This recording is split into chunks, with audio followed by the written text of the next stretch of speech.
Perfect. Good afternoon, good evening. Thank you all for being here. Welcome, Agile Minds. Welcome here to our Agile Minds meetup.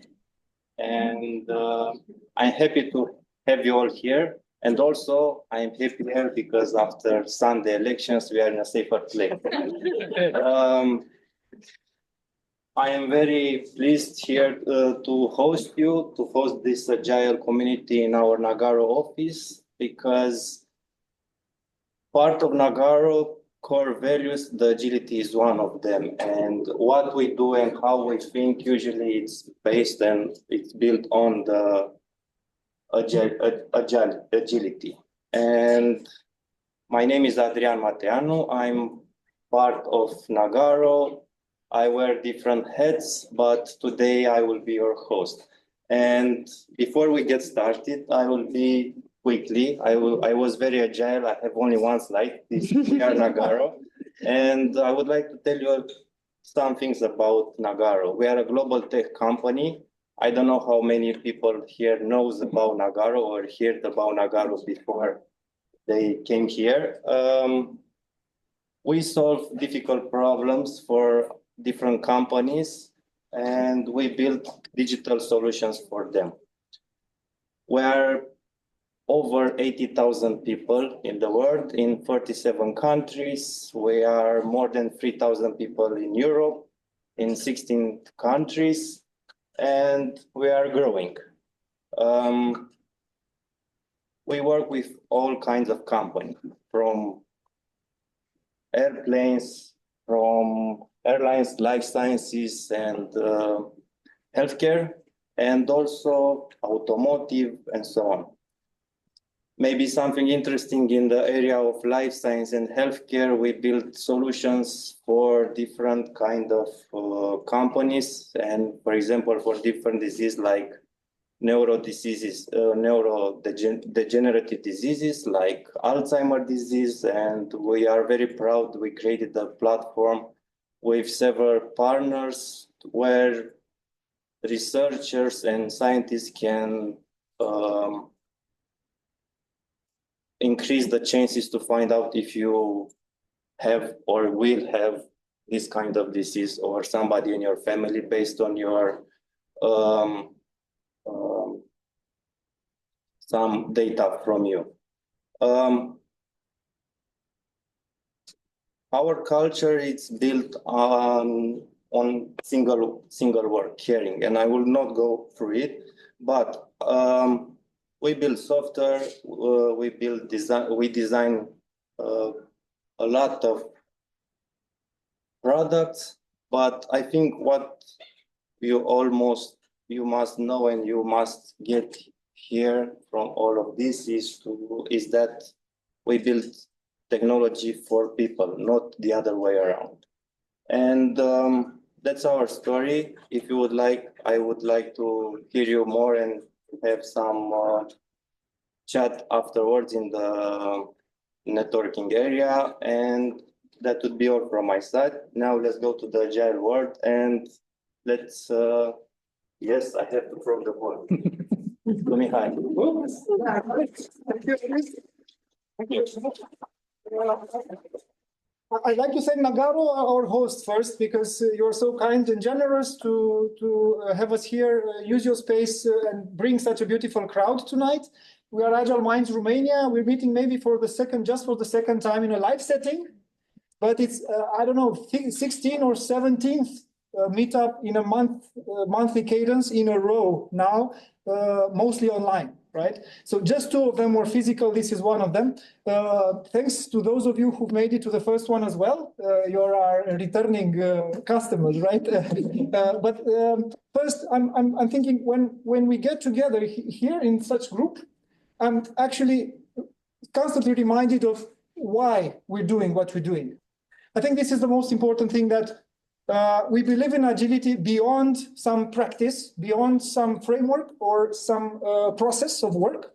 We believe in agility as a mindset of type of behavior which reflects in all of you here. And I'm grateful to have you all here and be able to collaborate. Our guest speaker tonight, I'm keeping a suspense. Everybody knows who's our guest speaker, but let me try to introduce him quickly. Is someone who truly believes by this mindset and lives by it. I think if you remember the Scrum Guide, there are 5 Scrum values mentioned. Anybody, right? Courage, focus, commitment, openness, respect. Okay, I think with Gunther, I think, well, he's committed to the Agile community by writing books, blog stories, being a mentor, a coach, caring about Scrum and helping us use it better. I think his openness reflects in the way he writes, in the way he teaches and explains. His focus is not on the buzzwords or facts. I think his focus is on the real outcomes and the value that we get to deliver. Moreover, I think most importantly, the courage he shows by speaking the truth and showing what's relevant beyond those buzzwords. And am I missing something? Of course not. He's showing respect to the community all the time, to the craft, right, that we're in, and to all the challenges that we see. So through his work, I think he actually reflects more than just the mindset of agility, also a lot of commitment, focus, openness, respect, and courage to help us all do. Okay.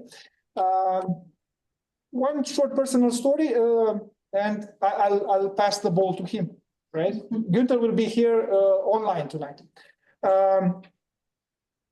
Long before I've been a professional Scrum trainer or a coach or organizing these sort of meetups, I've been in the trenches, working as a professional, trying to make Scrum work.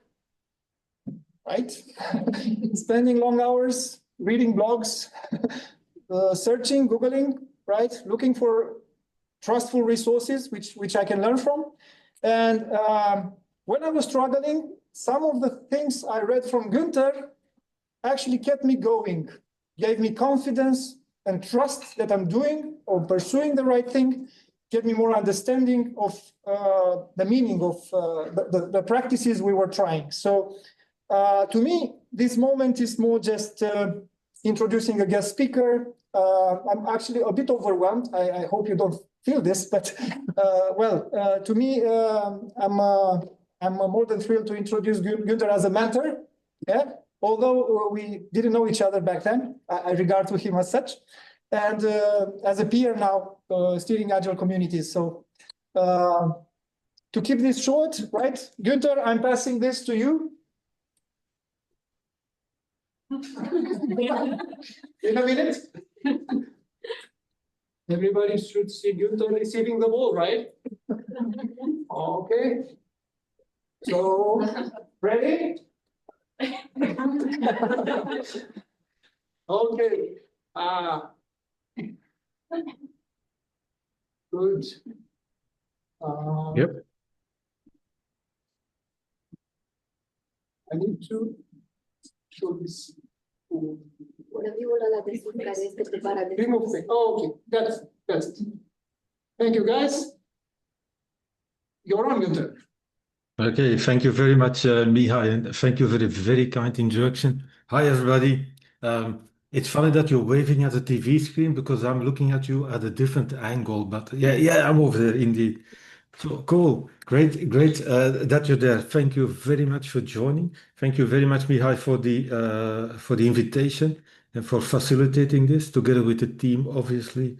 So it's great that you started with this thing called Why. I don't know if anybody ever read the book Start With Why from Simon Sinek. Really advisable literature. I want to share some ideas about why I think Scrum actually works. And to give you some background. Okay, so I can't share right now just yet, Mihai, by the way, but I've sent a request to share, but I'll start talking anyhow.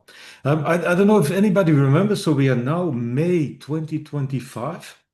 I don't know if anybody remembers what happened 5 years ago, around this time, spring 2020. I don't know how that was in Romania, but I'm going to assume that you were all locked into your rooms. You couldn't leave. You couldn't touch people. You couldn't feel people. You were not allowed to come near to people. You know, in Belgium, we had this 1.5 meter distance thing. No buses, no trains, whatever. Crazy thing happening. This Corona thing coming over us, and I'm actually a very slow person. I have to think when I have to think about something. I need to think really long and really hard. Um, and what I remember from those days, let's say the early days, the first lockdown period. It's a historical thing. What I remember mainly is two things. First of all, I don't know how it was in Romania, but it looks like over here it was an invitation for people to start massively buying toilet paper. Every, everybody went to the supermarket, shops, whatever, and bought toilet paper. There was no toilet paper left. We bought all of the stocks worldwide, it seems. It's sort of crazy.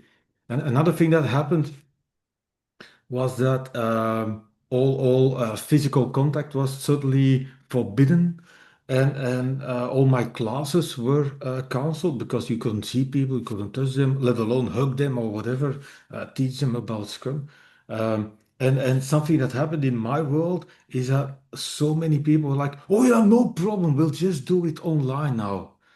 And I was like, no, no, no, I have to think about this. It took me a while before I embraced online teaching.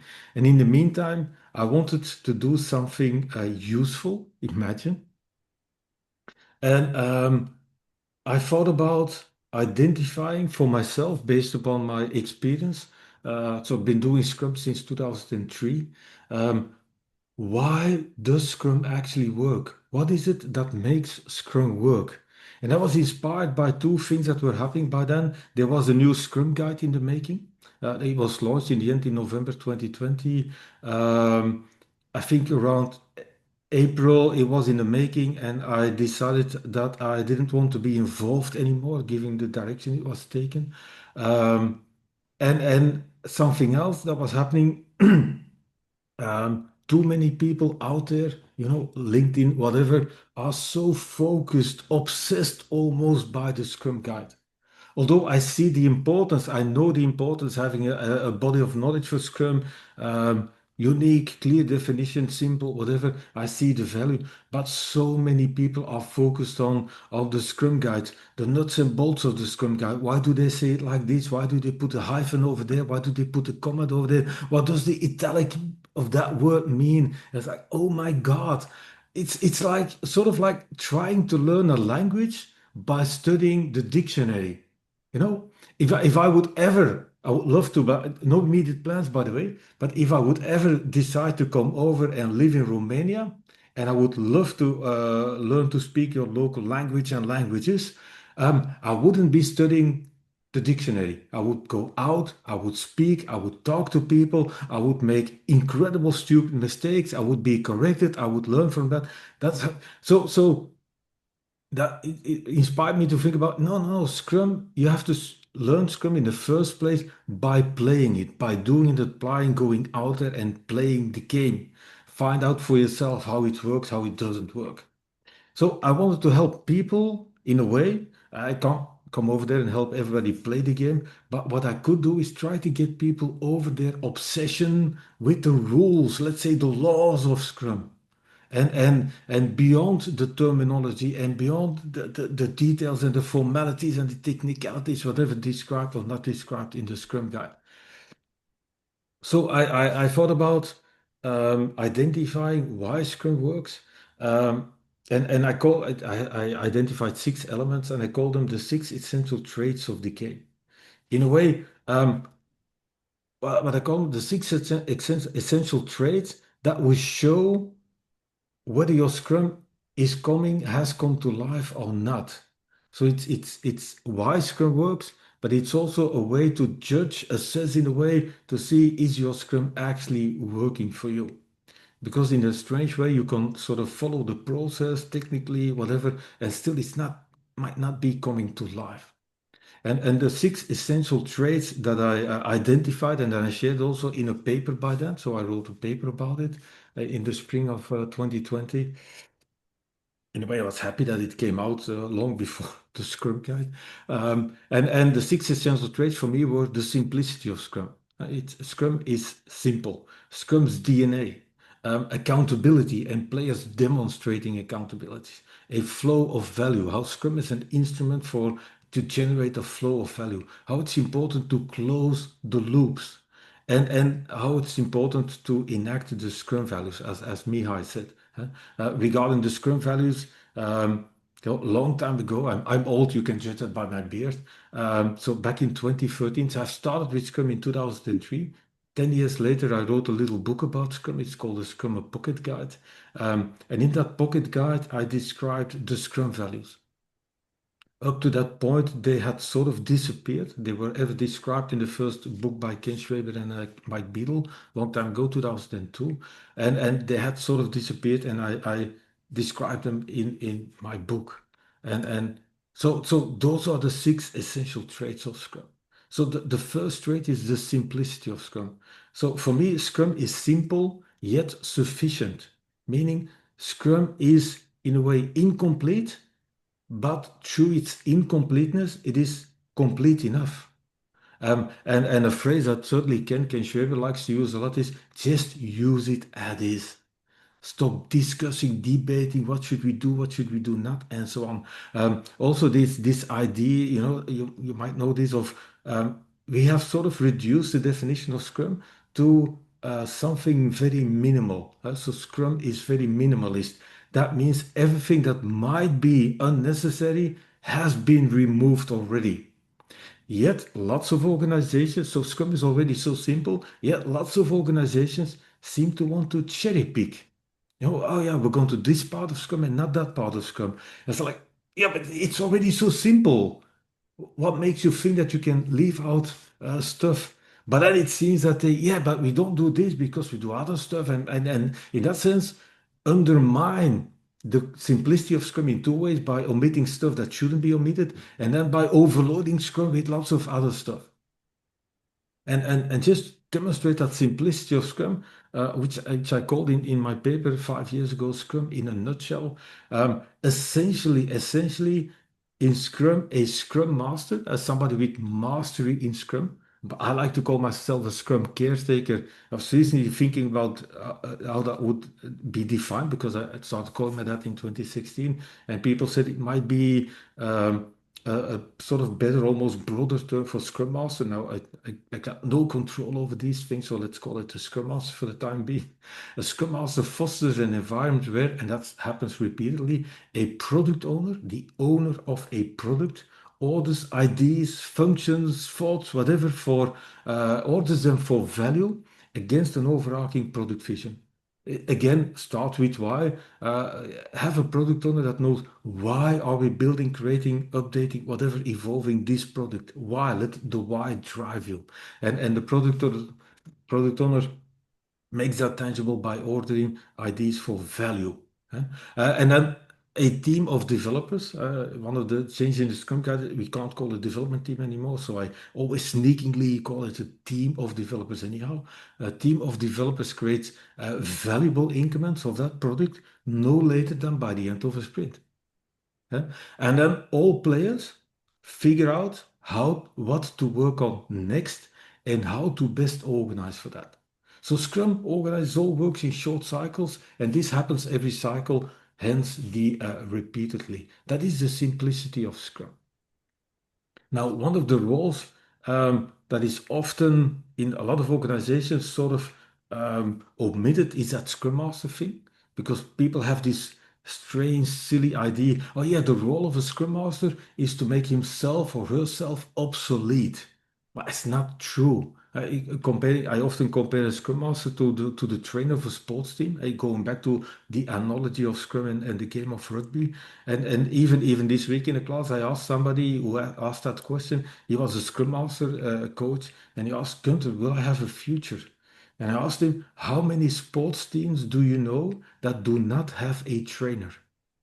And he said, none probably. No, amateur level, small level, big things, national teams, Champions League teams, whatever competition, whatever, they all have a trainer. Every group of people, although that all those players, whether it's rugby, football, or volleyball, basketball, whatever, all those players know the game, they know the rules, they know how to play it. Yet they all benefit from having that person who makes observations, who injects ideas, who challenges ideas, and so on. Something more, somebody sometimes more, sometimes less. So for me, the ultimate purpose of a Scrum Master is what I call to become invisibly present. Your presence is needed. Another thing that happens while people think that Scrum Master is not really important, it seems that product owner is so important that everybody started to have product owners. Also not in the context of Scrum, let's say. Which is strange because product owner was a term identified, created as part of Scrum back in the early 2000s. And so I always think if somebody says product owner, I always think, okay, that must mean they're doing Scrum, but it doesn't seem to be that way. So it's just cherry picking in a way. So think about it, the simplicity of Scrum. And that simplicity then leads me to say, okay, how Scrum works. So overall, the story is, okay, why Scrum work? Let me also dive into a little bit still on how Scrum works. So we know the Scrum in a nutshell thing. Long time expression not used a lot anymore. I think Alistair Cockburn came up with it a long time ago after the Agile Manifesto probably. Slicing whatever you need to think into what we call product backlog items. So product backlog containing product backlog items, slicing the elephant. How do you eat an elephant? By eating it in slices, sort of the idea. Now, it's not an official part of Scrum. Product vision, it's not official, it's not an artifact, whatever. Still, I think it's really, really, really important. Hence, it's also in my Scrum in a nutshell, and I'll add it to my pictures always. So we slice the elephant, we create product backlog items. That's sprint planning. We select a number of items, create a sprint backlog for them. Every 24 hours, the developers are going to have a look at where do we stand, what is working, what is not working, who needs help, and so on. So how are we going to work during the next day of work until the next daily Scrum with the ambition to produce at least one, but potentially multiple increments of the product throughout, or at least by the end of the sprint. Now we're going to look at what did we create, what are we going to do next, how did we work, how are we going to work next. And that's something we do every 1 to 4 weeks. So that is how Scrum works. That is the simplicity of Scrum. With the 3 accountabilities, we're addressing every possible aspect that is needed. That makes it a self-managing team, although I tend to stick to the idea of self-organizing, calling them self-organizing. That's also one of the changes in the Scrum Guide. Yeah. Now, that is all needed to tackle complexity. Adaptability, working in short cycles, inspection, adaptation, regularly inspecting and adapting, certainly by the end of sprint, but even within the sprint, a daily Scrum. In the latest update of my little book, I said, you know what, if even a sprint could be fixed, no changes, whatever, we would not need a daily Scrum. Yet we need a daily Scrum because even in a sprint, changes might come up that we need to capitalize on or can capitalize on, or at least take into account. So Scrum is implementing what we call the empirical process, or implementing empirical process control, or in short, empiricism. Now, Scrum's DNA for me consists of 2 important management principles, meaning empiricism on the one hand, but the one that is overlooked way too much is self-organization. And for me, empiricism, sort of the blue aspect of Scrum, meaning the process aspect of Scrum, where self-organization is sort of the hot aspect of Scrum, it's the people aspect. Scrum thrives on adaptability by working short cycles. That is needed to address complexity, but what is needed to address complexity too is bring a group of experts, experienced people, skilled people together, and ask them to collectively tackle the problems. Because one person alone can't handle it, a group of individuals can't handle it, you need that idea of collective intelligence. So Scrum's purpose is to help us deal with complexity, unpredictability, lots of uncertainties, many unknowns, things will change, often beyond our control. We want to not just be able to deal with that sort of change, but we even want to capitalize on it. We want to turn it into a power, something that makes us stronger. In a way, it goes back to the idea of anti-fragility, if anybody read the book. So we not just want to be able to change, but we want to take advantage of it. But self-organization, in my experience, still with oh my God, over 20 years of experience with Scrum, self-organization is so underused. Most organizations having their roots in sort of an industrial way to look at work, think in terms of processes and methods. And they look at the process aspect of Scrum and they forget that it will only really flourish if you add self-organization to that. Now, to be clear, what does that mean, self-organization? I looked things up in the dictionary a long time ago. Self-organization, funny enough, in the English dictionary, this is from the Oxford whatever dictionary, it's not really a noun. So in a way, funny thing is self-organization does not exist according to the dictionary. But why is that a good thing? Because it only exists in the dictionary as a verb, to self-organize, which is good. So, but in the context of Scrum, for me, self-organization means it's the process of people forming organized groups, meaning self-organizing around problems or challenges without external work plans or instructions being imposed on them. We need people with skills, expertise together to put all of their heads together and figure out how to do it, what needs to be done. Protected, let's say, by the inspection adaptation process we add to that. This also goes back to the paper of 1986, the new product development game, where we get the term Scrum from.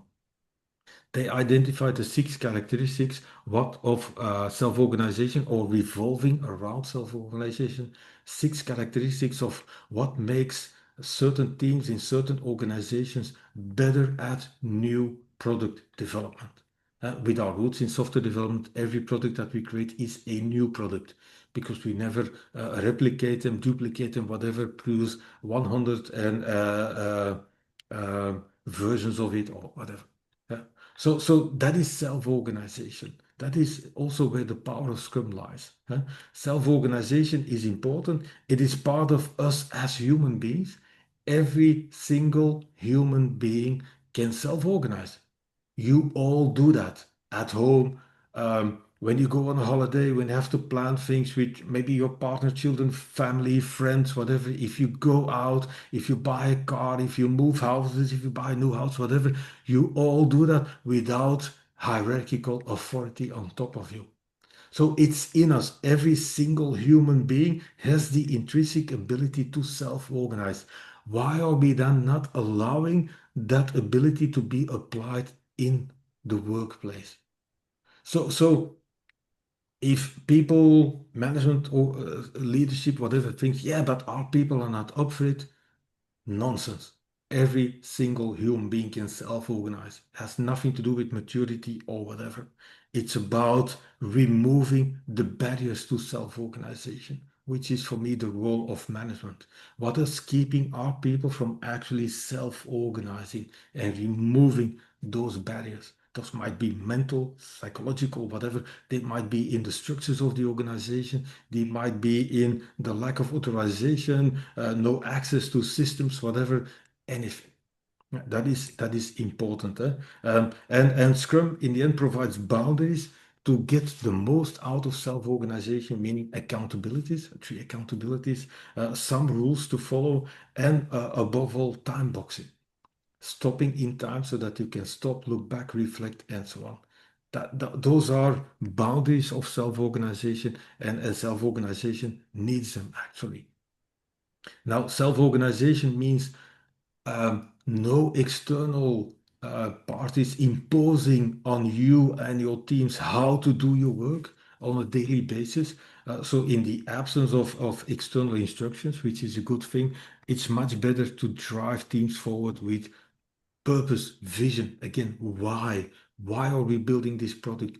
Why do our customers think this is important? What is our organization hoping to get out of this? And be driven by that shared purpose. It's what unites people, what helps a group of individuals become a team. So that is important.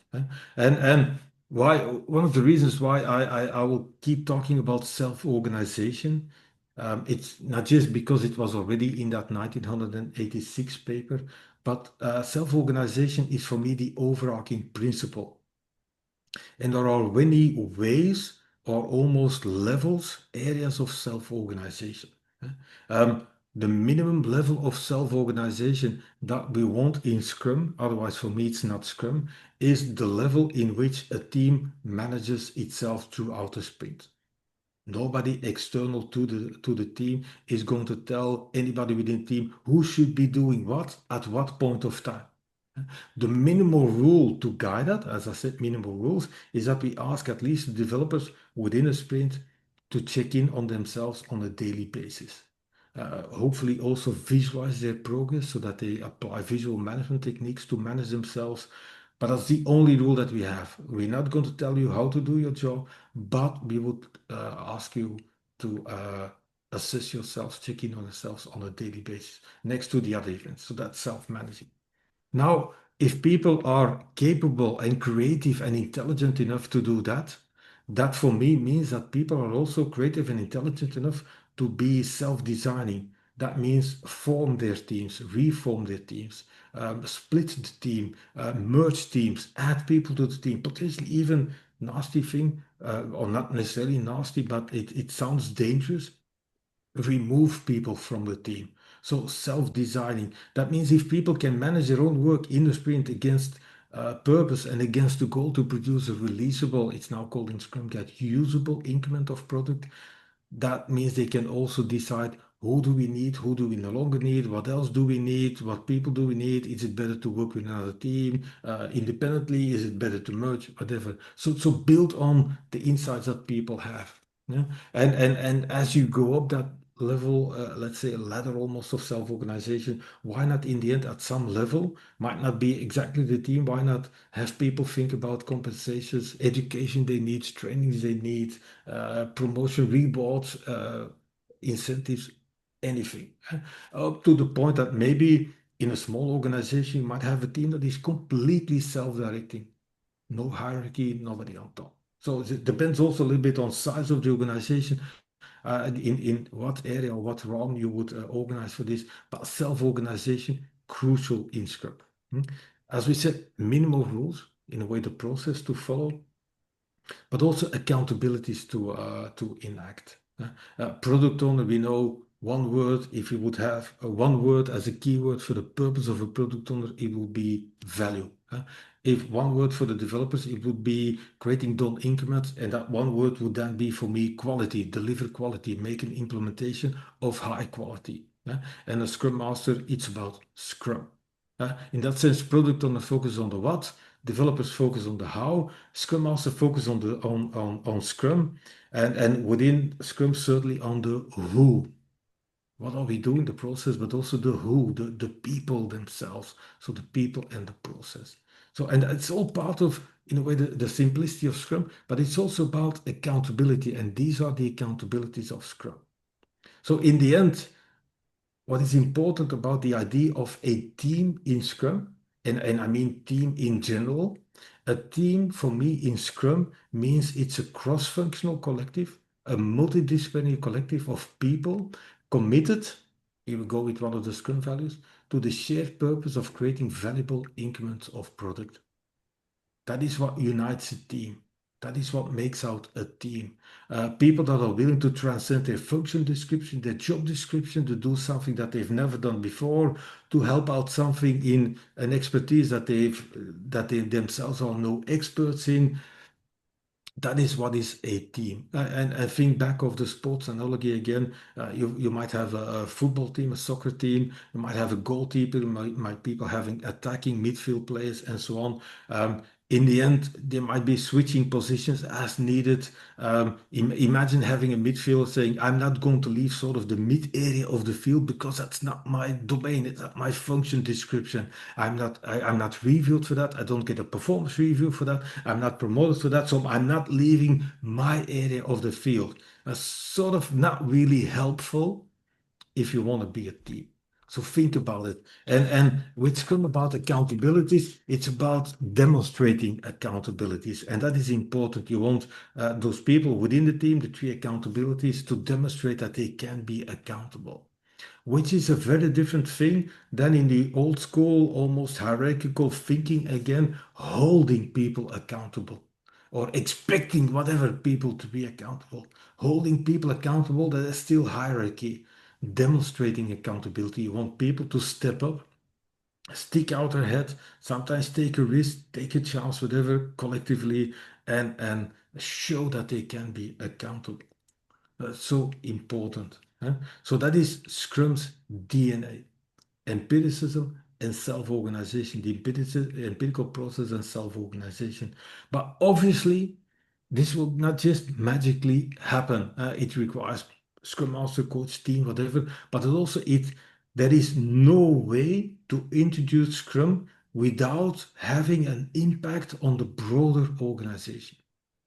How does HR work with people? How do we judge people? How do we review people? How does management work? How does funding work? How does budgeting work? How do we deal with governance? How do we deal with compliance? How do we deal with, in the end, potentially even release processes and so on? So there's no way to introduce Scrum without having a deep, broad impact on the organization. Yet, lots of organizations seem to believe that. Oh yeah, Scrum, that's just for the teams. Yeah, it might be, but introducing Scrum at the team level is going to have an impact on the rest of the organization. So it also requires a sort of management mindset shift within the organization. And again, 1986 already, those 2 Japanese professors, if you know them, Taikochi and Onake, already said it. Organizations need to adapt a management style that promotes this process, the process that they in the end called Scrum, which was those 6 things around self-organization. That means if you want to truly benefit from self-organization, and we've combined it with the empirical process, if you really want to benefit from that, you have to be open to adopt a new management style, a different way of dealing with people, of handling people, of trying to, let's say, control people. Ultimately, if I would try to summarize that, it goes from trying to manage people or control people towards managing the environment, creating a context.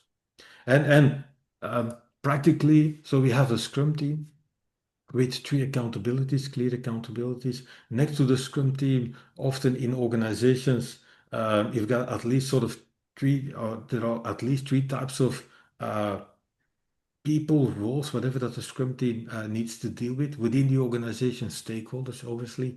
The role of stakeholders is Scrum. They might be management, leadership, whatever. They might be from the financial department, might be from the marketing, whatever. The role of stakeholders in Scrum is to provide input and feedback, give feedback to the team so that the team can do a better job, often with regards to potential strategic direction, strategic beliefs of the organization, things that might be happening on the market that competition might be doing as well. Yeah? But it's again, not all of these things happen at the peer level, at the same level. Yeah?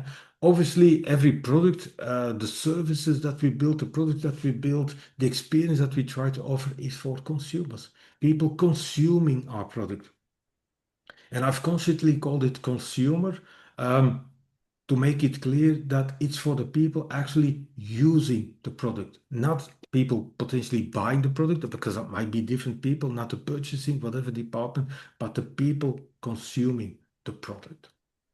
And next to that, within the organization, you might have SMEs, subject matter experts, people with specific insights, specific expertise that we as a Scrum team might be needing and that we're going to consult with them for. Stakeholders looking at strategies, direction that we're taking, long-term direction, maybe long-term viability of the organization, and so on. Consumers obviously with their minds in the product and what the product has to offer to them. And subject matter experts, often people with certain expertise that we need to develop or create a better product. So that's a different way of looking at it. And this is in a way about moving authority down the line. Authority with regards to all the aspects of product development lie with the Scrum team, and they work with other parties to do that. One of sort of rules that we have in Scrum for the product owner is to offer transparency. It's an accountability. The goal of the product owner is value, and the product owner makes the flow of value that he or she envisions visible, insightful, transparent via the product backlog. So when I said in my Scrum in a nutshell, a product owner orders ideas and so on for value, it means that the highest value items are always on top. The things that bring the most important items, including dependencies, obviously that might be a limitation to ordering for value uniquely, but it's the role of the product owner. It's a living artifact. That means at every single point in time, it should have the most important items on top. So that every sprint, again, we work on the most important items, the most valuable items. Not the ones that we thought 6 months ago that we're going to have to need. No, looking at the current situation, current demands, market situation, user demands, and so on. It's what we call the single source of truth. If anybody wants to know within the organization, who's authorized to know it, by the way, and wants to know what is happening, what is planned for the product, should be able to just look at this one artifact and not sort of compile or merge mentally 4 or 5 artifacts and see, okay, what is really happening now? No, very clear and ordered product backlog and ordered for value. So that it shows that how are we going to generate a flow, a continuous stream, a regular stream of value towards consumers, the organization probably because they sponsor us and are represented by the stakeholders. So it's about value. It's about doing the right stuff. It's not about doing the most stuff. It's not about doing more stuff. It's not about output. Obviously, we have to create output. The increment is output. But it's not about the size of the output. It's about the impact of our output, which is the outcome, impact that we have, value that we could generate. And that's why product is so important. In my paper 5 years ago, I called it already the vehicle for value. Product is the vehicle for value that also made its way into the Scrum Guide later on, I believe. So Scrum product is so essential. Without a clearly identified product, how are you going to generate value? Yeah. And a product might be tangible, it might be non-tangible, it might be a physical good, it might be a device, something that you create, an appliance, whatever. It might be ultimately a service that you provide, it might be a digital service, it might ultimately even be an experience that you have in mind for users. What is the experience that you want to give users?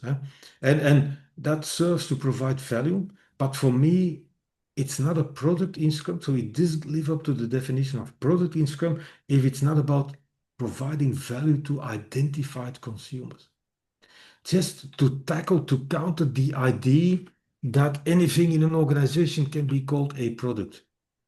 Because if you produce something, a component of a product, and another team has to continue working with that or integrate that component in something bigger, and somebody else has to integrate that system into something else, then those intermediate things, for me, are not a product. They are parts of a product. They might be system parts. They might be components. They are not the product. So product around which you want to organize your Scrum, have a product owner, create a product backlog for, create increments of a product, have all the skills and expertise in the team to create those increments. Product means the product serving end users, serving consumers. Otherwise, we are fooling ourselves by making believe that, oh yeah, but this is a product. Yeah, maybe technically it is, but you know what? Ultimately, it's a component of a product. And as I said, product is the vehicle to deliver value. I always invite people to think about value in terms of value for whom. That makes it, I think, more clear. Value for the consumers of your product, obviously. Value for the people that sponsor you, meaning your organization, represented via your stakeholders. But also value for the people doing the work, what I call the creators of the work. So you've got consumers of the work, you've got sponsors of the work, but you also have the people creating the product. So that means for me, Scrum, introducing Scrum, adopting Scrum should increase your ability to deliver value, not just to your consumers, not just to your organization, but also for the people doing the work. That means the introduction of Scrum should feel valuable for them. In that sense, it should re-engage them, re-energize them, reveal or unleash that intrinsic motivation again. And self-organization, by the way, is for me a crucial aspect of re-engaging your workforce. So you might want to think about that. Value for the creators is so important. It's often it's so much overlooked. It's important. From research, they have found that organizations, businesses that really focus around that idea of psychological safety, engagement of their people, really benefit from that in terms of what is shown in those figures that they have captured in terms of business and consumer outcomes. So business sponsors, customer, consumer outcomes. So that's two aspects of value. But on below that are employee outcomes. So organizations that really focus, emphasize well-being, a safe environment, a psychologically safe environment, an engaging environment, an inspiring environment for people. They not only have lower absenteeism, less turnover, less people leaving the company, less people leaving their team, less people wanting to switch departments, less quality incidents, but also less people with a burnout at home, less people with long-term absent sickness at home and so on, because that is, I don't know how it is in Romania, but over here, Belgium and the countries around us, I know it's a really, really dramatic problem. It just keeps increasing. I believe that in Belgium, around 10% of the workforce is at home with a long-term problem. Depression, sickness, illness, stress, burnout, and so on. That is crazy. I often wonder how much worse must it get before we realize that we have to do something fundamentally different on the work floor. And I believe Scrum can be that fundamentally different thing. But most important, taking care of your employees, of your creators, has as a result those outcomes. So focus on employee outcomes, and as a gift, as a side effect, you will have better business and consumer outcomes. That's a different way of thinking. Most companies overly focus on business and consumer outcomes and thereby burn out their employees. They keep up the rat race, the hamster wheel. We stress out people all the time. We don't allow them to self-organize. So we undermine our own business and consumer outcomes by focusing on them. So might want to think about that.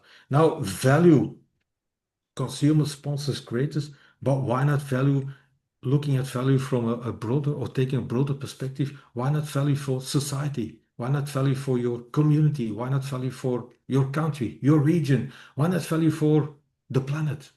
Why not think about producing products in a way that is beneficial to your environment, your community, society, the planet? That is possible. In the end, you know that as an IT sector, we consume tons and tons of energy.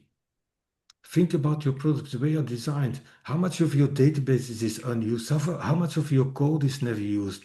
How many servers do you need? How many network connections? Whatever do you need?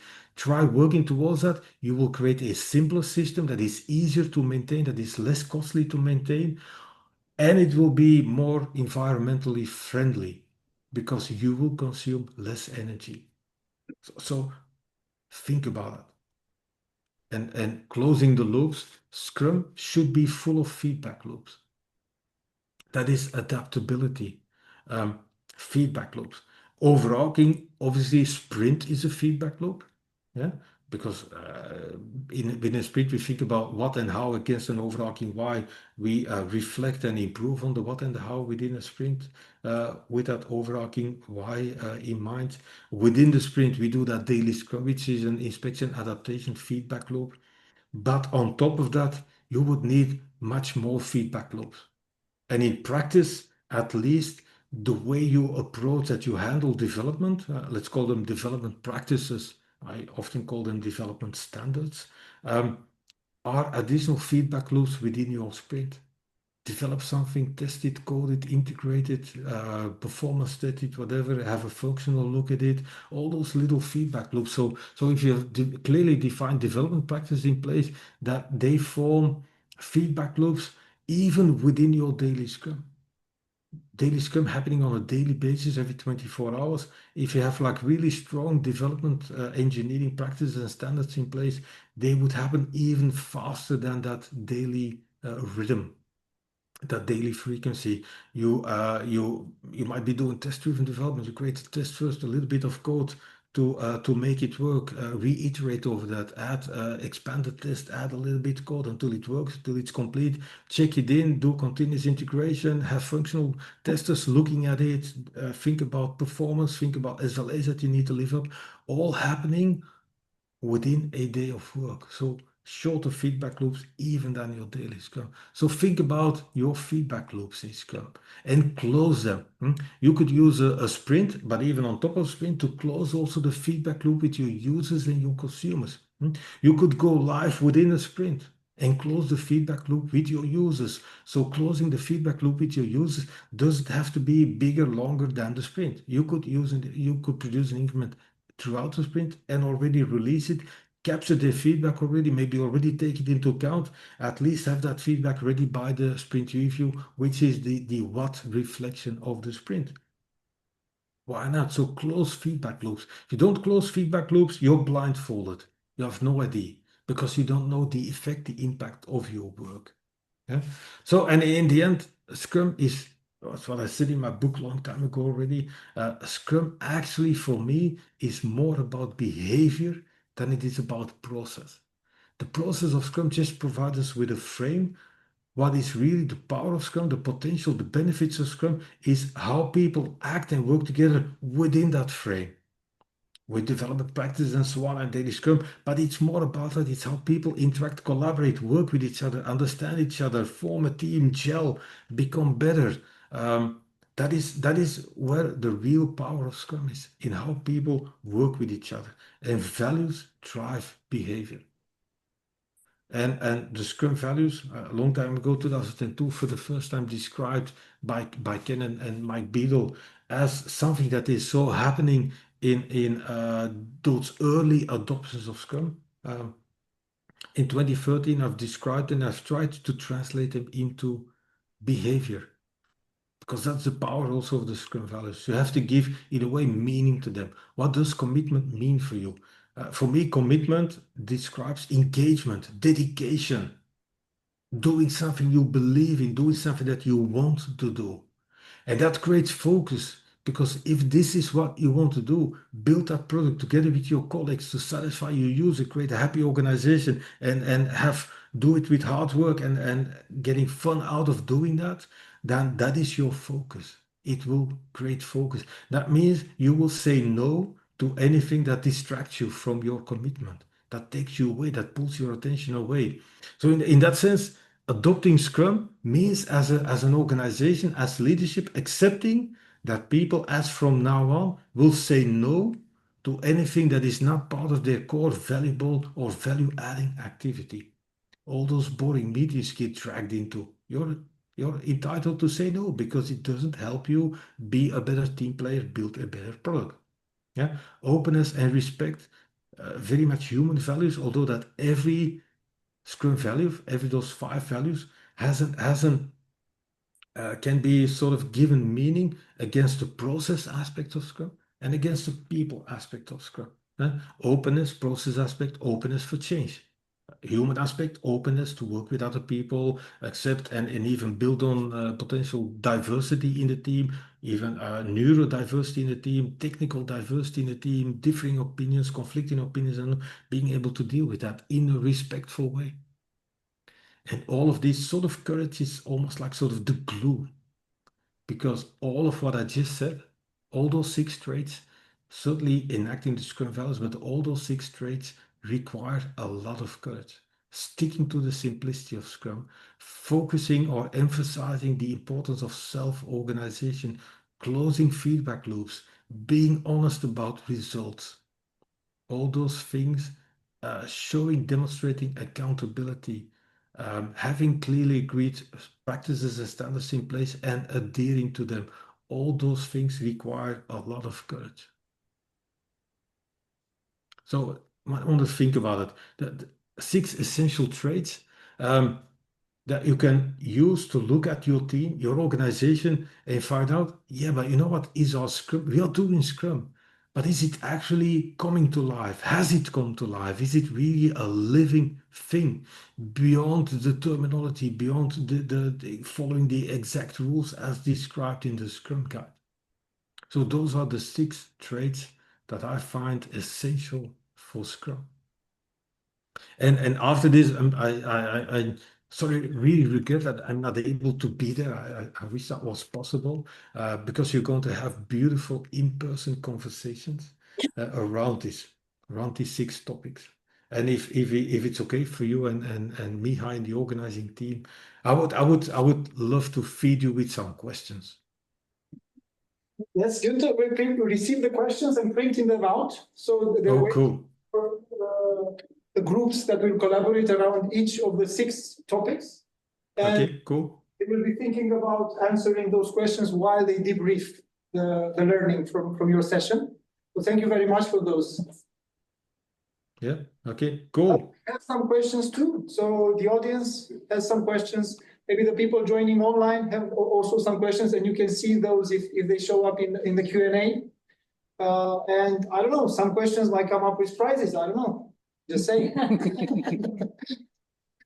Okay, so here's to you. If you ask the question, please ask the question in a loud voice. You're as far as you are from the front of the meeting, as low the voice goes to Gunther. So not for me to repeat the question, you should shout it out. Okay? Yeah, sort of. Who wants to go? Ciprian has a question. Okay, Gunther, I have a question for you. I hope you're hearing me. So, Yes, I can. about Scrum values. If you were to be able to add one more value, what would be that? I would prefer to remove values. Yeah, I know. Yeah, sorry, it's not the answer. So, but on a side note, I wouldn't add any value. I often get the question, why is trust not a part of the values of Scrum? And I think trust goes a lot with at least respecting people. Trust for me also has something passive, where I feel the existing Scrum values can be expressed in a more active way. My personal view on trust is also sort of the following. I can't make people trust me. Yeah, trust me, I know what I'm doing. It's not enough. That will not make people trust me. I can try to show that I'm trustworthy, hoping that in the end people will start trusting. So I can't, it's like sort of like intrinsic motivation. I can't download intrinsic motivation by plugging a USB cable into people's head and download some intrinsic motivation. I cannot make people trust me. So that one of the things that often come up, a very important for me, but as again, personal value is what I call integrity. I want to be known for integrity, being honest, trustworthy, all those things, respectful, but also want to be, let me put it differently. So I've now been in one-person company for quite a while. I never thought in the past that I would ever go independent and go freelance and so on. But in the end, there were no more companies that I wanted to work for. So I had this habit of leaving a company within 2 to 3 years. And if I look back, every company that I left because of they were violating principles that I believe in. not open, cheating, lying to customers, presenting things in a false way.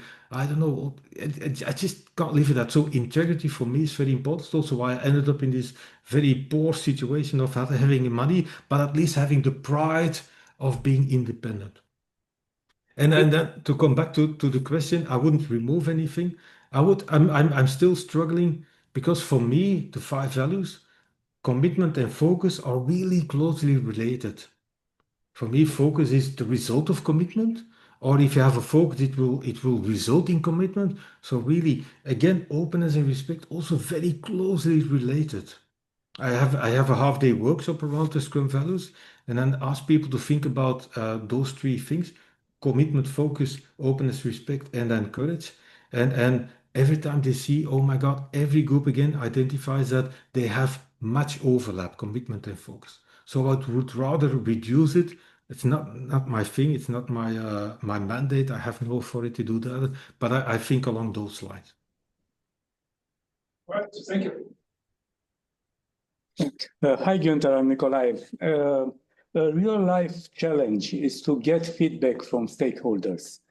They usually say, okay, they have no time to attend sprint reviews. We gave all the information to your product owner or business analyst, so don't bother us. What would be your advice how to approach them? It's funny, the past 2 days I had a PSMA class with a few people, also 3 people from Belgium organization, and they had sort of exactly the same problem. One of the problems one of the problems that created that problem was the fact that they were doing sprint reviews almost within the team. Because you know what, stakeholders are afraid to invite and whatever. So they did more like an inner team thing, almost like a few people from developers to the thing. And I said, no, try to make it an outwards facing thing. It's the event in which you want to reconnect with potential changes and evolutions outside of your team. In that sense, it's obviously mostly in the hands of the product owner, because the purpose in the sense of adaptation of the sprint review is what we call an updated product backlog. Now, with all of the events, certainly the sprint review, one of the problems is that Scrum is about inspection in order to be able to adapt. A lot of people just stick to inspection. A long time ago, I wrote a blog note about it, and I called it "Inspection without adaptation is pointless in Scrum." That means doing a sprint review often only for inspection, quickly a demo, whatever, without stakeholders, whatever, is pointless. You want to collect feedback indeed, like you say, but you understand that is the purpose of the sprint review. So it's for me up to the product owners to make sure that the stakeholders are there, to invite them, to also explain the importance, hopefully supported by the Scrum Master as a sort of teacher educator for the rest of the organization. In a way, I have no better way than to say it almost in a very negative way, but in a way, stakeholders that do not come to the sprint review deny themselves the right to inject changes. And I would almost drive it up to that point. It might require a very courageous product owner. Cool, nice change. Have you thought about coming to the sprint review next time? Because that's something that I would love the developers also to hear directly from you, why that is important for you. So it's an ongoing thing. It might also be related to the fact that you want a product owner working really hard to be really recognized also as a product owner. And the positive way to do that is present it as an opportunity for stakeholders to change their mind. In general, they're not used to that because often they were not allowed to do that in wonderful types of things unless you have all sort of strange change request procedures in place. Try to present it as an opportunity to change their mind next to the advantage of a team. So opportunity, agility as a business advantage might be arguments to use. The funny thing is this week, those 2 people from Belgium, they were also mixing up things. And they were also doing something that is called PI planning. Yeah, I know. Let's for the rest not go there. But the one said, PI planning, it's sort of futile because we plan a quarter ahead. The day after PI planning, things have changed already. And then he was corrected by his colleagues saying, no, that's the day after. The day itself already. The PI plan doesn't survive a day. And then why do we make it? In the end, people seem to want to make it in the end to be able to bash people, to blame people. But in the end, blaming people doesn't deliver you the value you were hoping for. So try to change that mindset. It's about dealing with change, being open for change, injecting change, and as an opportunity for stakeholder, yes, please, we will listen to you. Your product owner will try to deliver what you think is really important, but please help us out. Come check what we've done. It might not be complete, but we want your intermediate already on fine or whatever. We want your input. We want your ideas. We want you to see it working so that you can still change your mind. And play a little bit on the sense of importance. You know what? Also, we need you because you've got all this influence. You're so important within the company, and you know what other companies are doing. We all need that information at the review. I hope you found that I'm unable to answer in a very concise way. So Yeah, I don't thank see any new questions in the Q&A section on the webinar, but there are questions in the room. Already I see 2 hands raised. 3, right? 4. So we got just 2 prizes, guys, but 5 for them, right? So who wants to go next? I think I saw Raluca. He's one of the organizers. He can wait. So go ahead, Raluca, and then okay. Hi, Gunther. My question to you is, what would you say to leaders that expect the benefits of utilizing agility, but without embracing really the Scrum values and the Agile mindset? Yeah, it's a good one. It reminds me, I'm old, beard, white, whatever. So I like to believe that I have seen things. And your question reminds me of a very difficult period for me. It was around 2006, 2007. So we started with Scrum in 2003. Great people. By the way, we started with extreme programming. So let me promote extreme programming in this way. And it went beautiful for 3 years with basically the same team. We did different things. We did beautiful things in different domains. They were motivated. I didn't have to tell them to do this and to do that and so on.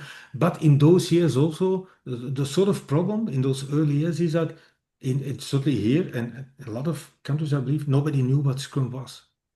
Nobody knew what a product owner was, a Scrum Master, let alone sprints. Nobody knew that. So we didn't call it like that. We gave it all sorts of different names. I was perceived by organizations and users as an amazing project manager.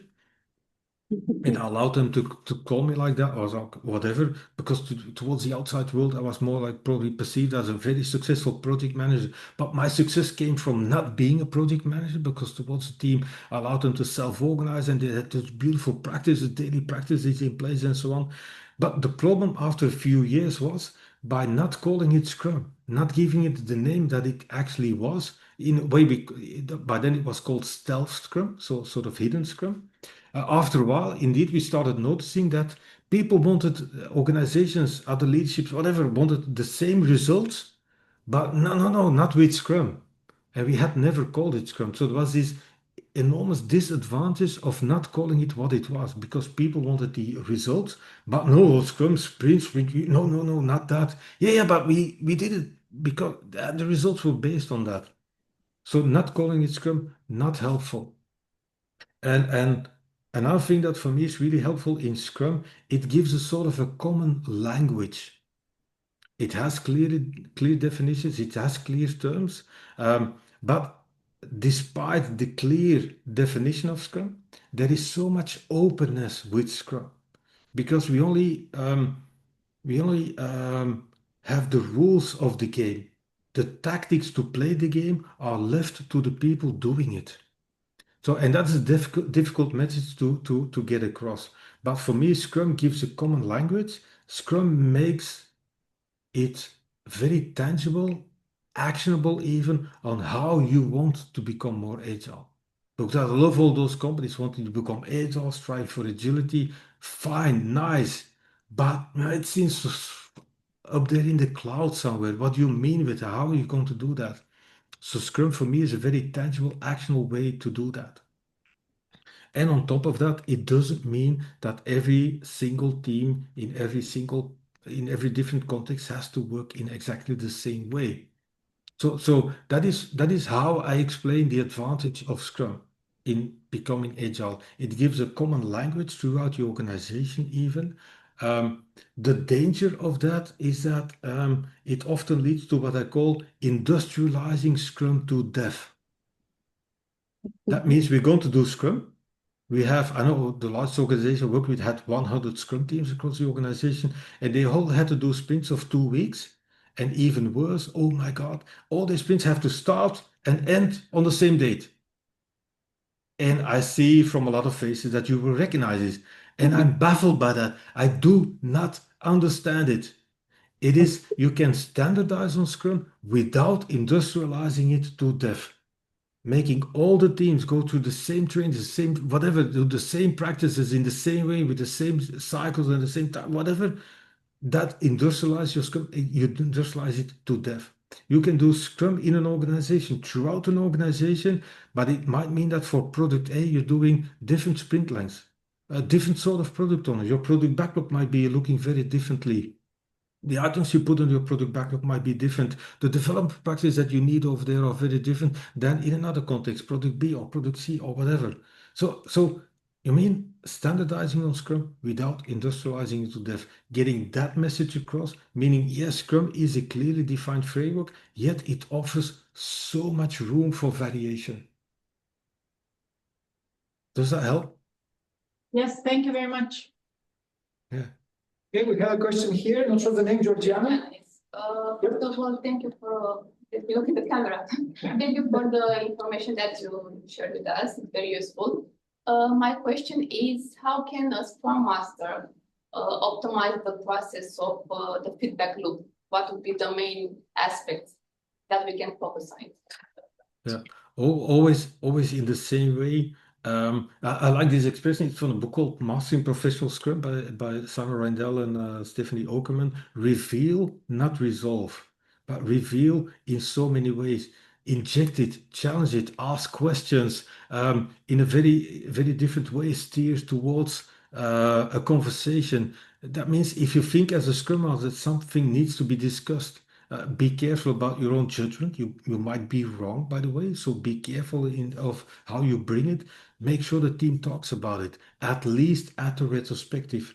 In that sense, make your sprint retrospectives certainly open enough. Talk about all aspects that happened in the Scrum, not just technical stuff, not just the bugs you needed to fix again and so on, not just about development practices, but also how people, relationships, help the team look back at the complete sprint, every possible aspect, talk about it, and help them look for ways on how to avoid something, how to do something better. One of the techniques that I have is sort of silly faces. So something is being discussed, whatever, and I go, and then people, is something wrong, Gunther? Are you ill? No, okay. I was just wondering, what were we talking about again? When did that happen? And then in a way get them to talk about things. But don't instruct them. Don't think you're superiors to them. Don't act hierarchically, but help them talk about things. So several years ago, somebody asked me, so Gunther, what is your favorite facilitation tool or your favorite facilitation technique? Oh my God, I have none. I'm not into gaming. I'm not into techniques. Honest conversation. That is my favorite facilitation technique. Get people to honestly talk to each other, discuss things, get it on the table, look around the table. Is everybody speaking up? Oh, I see, Sam, you're not speaking. It looks like you've got something on your mind. It's something you want to share. So create that. So and next to that, so that overall means, in a way, take it to the team. Also, your concerns, your worries.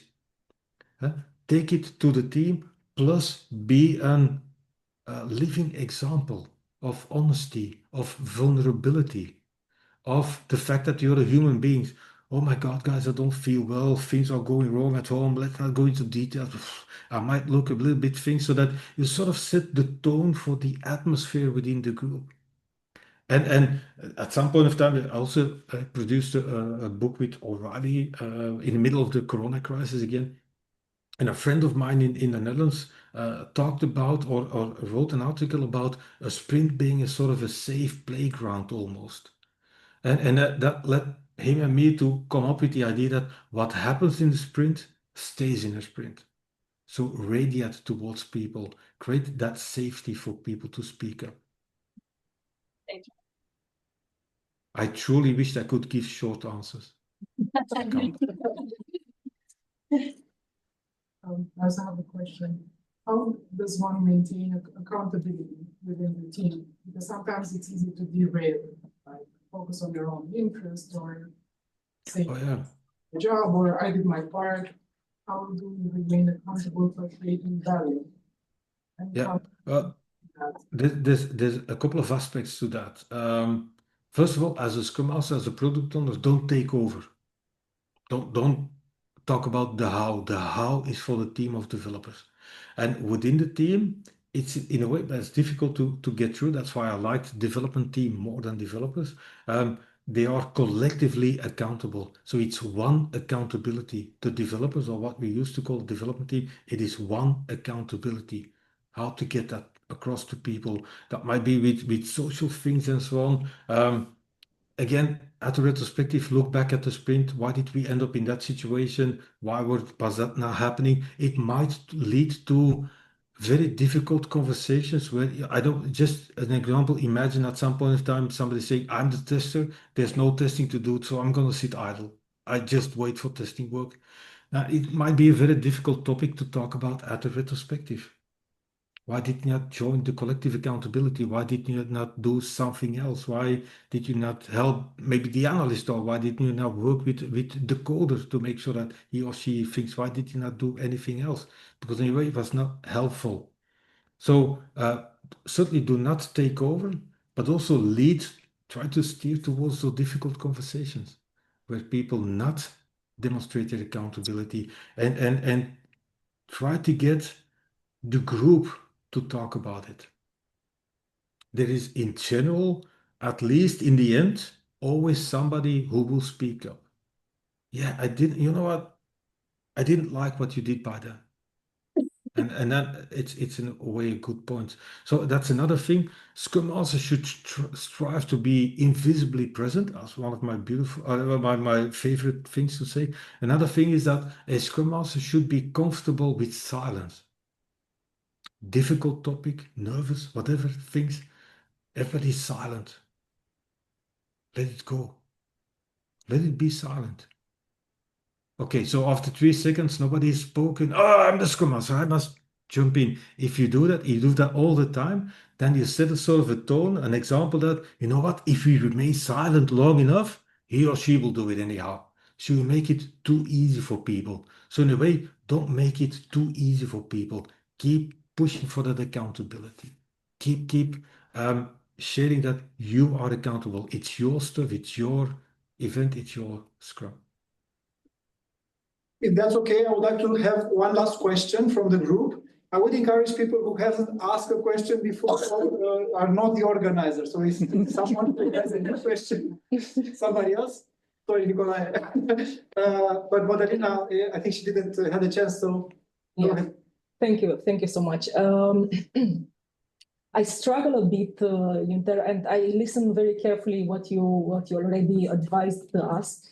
But I realized I struggle with identifying at the end of every sprint, together with the team I'm working with as a Scrum Master. I'm Scrum Master for that team. I struggle to identify improvements at the end of each sprint in the retrospective, because I think the team I'm working with, I'm happy because it's a great team and working very well together. But still, I'm wondering, am I a good enough Scrum Master if at the end of the sprint retrospective, we don't find, one more thing to improve for the next sprint? Yeah, Okay, cool. Great question. Thanks. Sorry, Mihai, not a short answer again. So that idea of being invisibly present, you might have achieved that. So it's good. It's the ultimate purpose. You might not always be invisibly present, meaning you're present and not actively intervening or whatever. Maybe that is not needed too. So that might be totally fine. Another thing is that I know we stress on this. We use at least this idea of continuous improvement, but I think it puts too much pressure on us and on teams. I don't like that idea. First of all, it's not continuous, it's regular improvement. It might be continuous, no problem, but this idea of continuous improvement is so stressful. What about maybe not just continuous, but regular adaptation? What about your sprint retrospectives being about identifying how are we going to work in the next sprint? And not just what are we going to do different, what are we going to do better, whatever. What is working, what is not working, what might be little tweaks even. So for me, it's more about if I would rephrase continuous improvement, I would at least go for continuous adaptation. What are new things that might be happening that we want to take into account? I remember again those first 3 years of Scrum, I felt regularly like, what am I doing here? But I have to say, those guys are brilliant, great. What do I need to do? And in the end, they when I was not there, they seemed to miss me anyhow. It's very strange, human beings, such a team. Sometimes just the fact that you are present helps. The fact that they know that you're there seems to help. Something in our psychology, whatever. So being invisibly present is fine. Think about using the retrospective not just to focus on improvements, but to focus on how are we going to work next sprint. If you look at how we have worked in the previous sprint, a great thing for me about retrospectives too, a great example I had with a large organization is at some point of time, I was there as an external coach, working with several teams, invited into often their major events, planning review, retrospective, whatever. I remember being at the retrospective of a team where at some point of time it seemed like they were always using the same format. Scrum Master collecting things, post-its, what did go well, what didn't go well, Scrum Master collecting the post-its on the wall, whatever, and then the simple fact that at some point of time I asked the Scrum Master to go sit down and not stand up and collect those things. And I asked, and then looking at the team, saying, okay, guys, this is your things. What are now really important for you? Just talk about it, please. And then the Scrum Master sort of got the message because just by standing up, he always made himself a little bit superior, hierarchical almost. Felt like people were reporting out to him. And he went to sit down, and that turned into a really vivid thing just after that.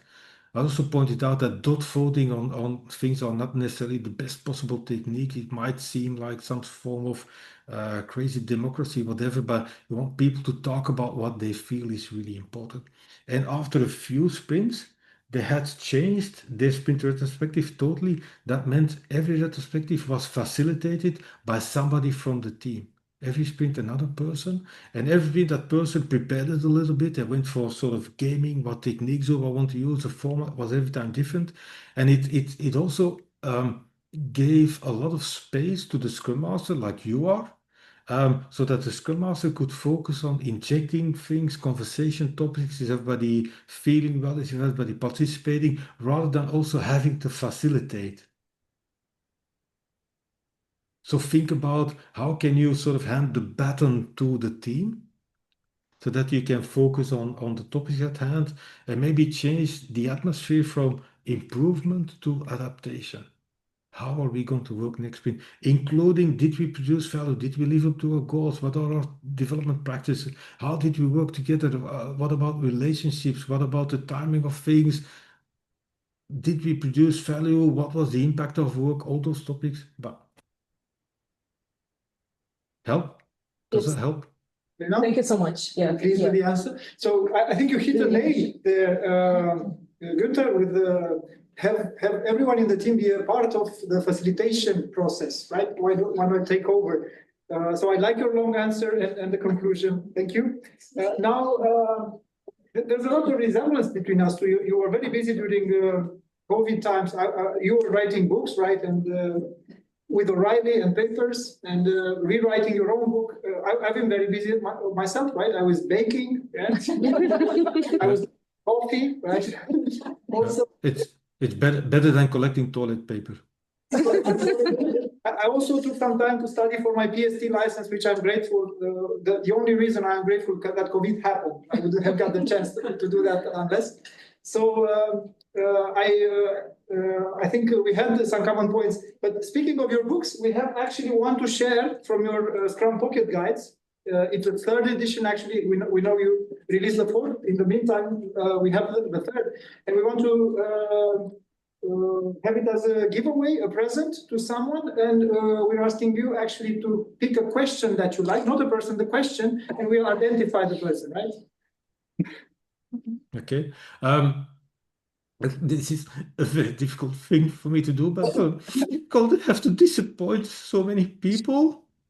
So I was thinking about asking you to do a raffle anyhow, and maybe I'm too much of a coward. I'm Belgian, you know, we're shy little people, very, very modest, whatever. We think we're really, really unimportant. So and in the end, I felt like let's just go for the first two questions that were asked to almost show appreciation for the people setting the tone and having the courage to speak up as the first ones. Well, the first one is not with here anymore. The second and the third, maybe? Second and the third, then, because the person, first question. Yeah. Was the second, maybe? You were the second? I guess. Yeah. And the third? The feedback, about the feedback. Gunther's book, right? Yeah.